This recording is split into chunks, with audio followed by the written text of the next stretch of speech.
Hi friends, இன்றைக்கி நம்ம பார்க்க போகிறது, நான் இந்த ஷூட்டை எடுக்கிறதுக்கு முன்னாடி எனக்கு ஒரு ஃபோன் கால் வந்தது.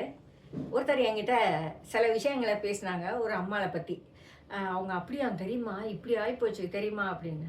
அப்படியா அப்படின்னு சொல்லி எல்லாத்தையும் கேட்டுக்கிட்டேன். ஏன்னா நீங்கள் எல்லாத்துக்கும் சரி சரின்றீங்க, அதை பற்றி நீங்கள் எதுவும் சொல்ல மாட்டீங்களா?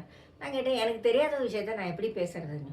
இல்லையே, உங்களுக்கும் இந்த விஷயம் தெரியும்னு இன்னார் சொன்னாங்க அப்படின்னு.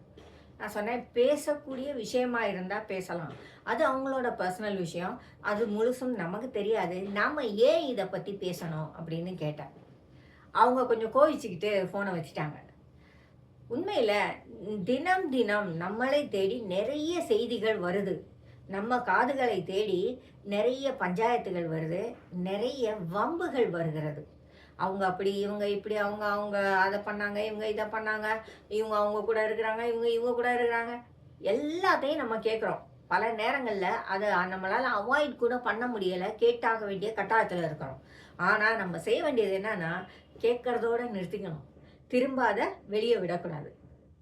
ஏன்னா எந்த ஒரு விஷயமும் உண்மையா பொய்யான்னு நமக்கு தெரியாது. எந்த ஒரு பஞ்சாயத்துமே நமக்கு அனாவசியம். நம்ம சொந்த விஷயங்களையே தீர்த்துக்க நமக்கு நேரம் கிடையாது, நமக்கு தெரியலை. அப்படி இருக்கும்போது அடுத்தவங்களோட விஷயத்தை பற்றி நம்ம ஏன் பேசணும்? யார் வீட்டில் என்ன நடக்குதுங்கிறது நம்மளுடைய கவலையாக இருக்கக்கூடாது. நாம் ஒன்றை கேட்டு அதை இன்னும் வேறு மாதிரி வெளியே பேசி இன்னும் 4 பேருக்கு அது போய்கிட்டே இருந்தால் அது நல்லாவா இருக்கும்? நம்மளை பற்றி அப்படி யாராவது பேசினா நம்ம சந்தோஷப்படுவோமா? படமாட்டோம். நம்ம கோவம் வரும்ல, எப்படி அவள் என்னை பற்றி இப்படி பேச போச்சு அப்படின்னு சொல்கிறோமா? அப்போ நம்ம மட்டும் ஏன் இன்னொருத்தரை பற்றி பேசணும்? பேச வேண்டாம். உங்கள் காதுகளுக்கே என்ன விஷயம் வந்தாலும் சரி, பேசாமல் வாங்கிட்டு விட்டுடுங்க. அப்படியே உண்மையான தெரியாத விஷயத்த வெளியே பேசாதீங்க.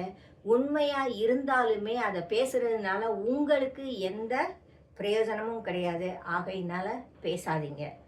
எந்த விஷயமும் யாரையும் ஹர்ட் பண்ணுற மாதிரி விஷயங்களை நாம் பேச வேண்டாம். அவரவருக்கு 1008 பிரச்சனை இருக்கும், அதை அவங்க தீர்த்துக்குவாங்க. நாம் பேசுகிறதுனால, இப்படி ஒவ்வொருத்தருக்கா அந்த கதையை சொல்கிறதுனால அது ஒரு நாளும் தீர போகிறதில்ல. அதுக்கு பதிலாக அவங்களுடைய லைஃப்பை இன்னும் கொஞ்சம் சிக்கலுக்கு தான் கொண்டு போகும் இல்லையா? ஆகையினால யாரை பற்றியும் புரணி பேச வேண்டாம். புரணி பேசுறது நல்ல பழக்கமே கிடையாது. அது யாரோ ஒருத்தருடைய லைஃப்பை நம்ம கெடுத்துக்கிட்டே இருக்கிறோம் அப்படின்னு அர்த்தமாகும். இதே மாதிரி நம்மளை பற்றியும் யாரோ 4 பேர் பேசுவாங்கங்கிறத மறந்துடாதீங்க. யாரை பற்றியும் பேசாதீங்க. எந்த செய்தி உங்கள் காதுக்கு வந்தாலும் அப்படியே கேட்டுக்கோங்க. அதை திரும்ப ரீப்ரொடியூஸ் பண்ணாதீங்க.